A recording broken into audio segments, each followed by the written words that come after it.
Channel of Vadodara. સરકારી કચેરીમાં દીવા તળે અંધારું જોવા મળી રહ્યું છે। ફાયર સેફટીની વાતો કરતા અને સીલ મારતા અધિકારીઓના હાથ અહીં ટૂંકા પડ્યા છે। સ્વચ્છ વડોદરા સુંદર વડોદરાની વાતો કરતા અધિકારીઓએ માંજલપુર ખાતે આવેલ મામલતદાર કચેરીની ઘણા સમયથી મુલાકાત લીધી હોય તેમ લાગતું નથી, કારણ કે સમગ્ર કચેરીમાં ગંદકી અને તૂટેલી ટાઇલ્સોને લઈને કામકાજ માટે આવતા અરજદારો ઠોકરો ખાઈ રહ્યા છે। તદુપરાંત પહેલા માળે મૂકવામાં આવેલ પાણીનું કુલર પણ શોભાના ગાંઠિયા સમાન છે। સરકારના નિયમ મુજબ સીસીટીવી કેમેરાની સુવિધા પણ ઉપલબ્ધ નથી। અસુવિધા સભરના મામલે મામલતદાર ફાલ્ગુનીબેન સોનીએ નારાજગી વ્યક્ત કરી હતી। ફાયર સેફટીની અને સ્વચ્છતાની વાતો કરતા સત્તાધીશો અને શાસકોએ એક વખત માંજલપુર મામલતદાર કચેરીની મુલાકાત લેવા જેવી છે, જ્યાં દીવા તળે અંધારા જેવો ઘાટ જોવા મળી રહ્યો છે। અહીં સ્વચ્છતા તેમજ ફાયર સેફટીના નામે મીંડું છે। પાણીના કુલરો પણ માત્ર શોભાના ગાંઠિયા સમાન સાબિત થઈ રહ્યા છે।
જે માંજલપુરની કચેરી એટલે સૌથી વ્યસ્તમાં વ્યસ્ત કચેરી છે। એના પાસે ભારણ પણ ઘણું છે।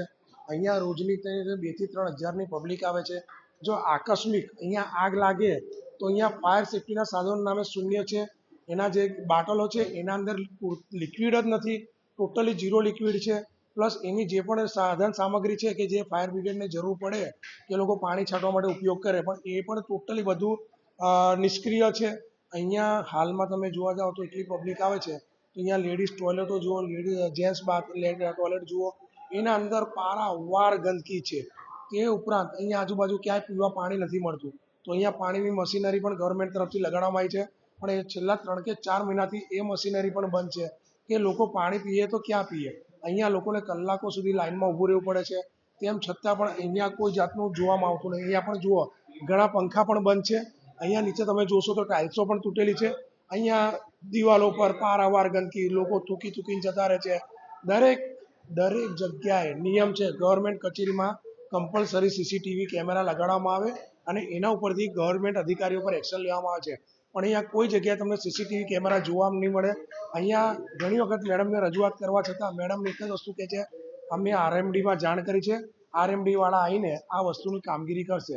બાકી તમે ચારે બાજુના ગટરના ઢાંકણા બધા ખુલી ગયા છે, ગટરમાં પારાવાર કચરો છે, એના લીધે અહીંયા એટલું પાણી ભરાય છે કે જ્યારે વરસાદ પડે ને તો લોકોને પગ ડૂબે પાણીમાં અહીંયા આવીને કામ કરાવવું પડે છે।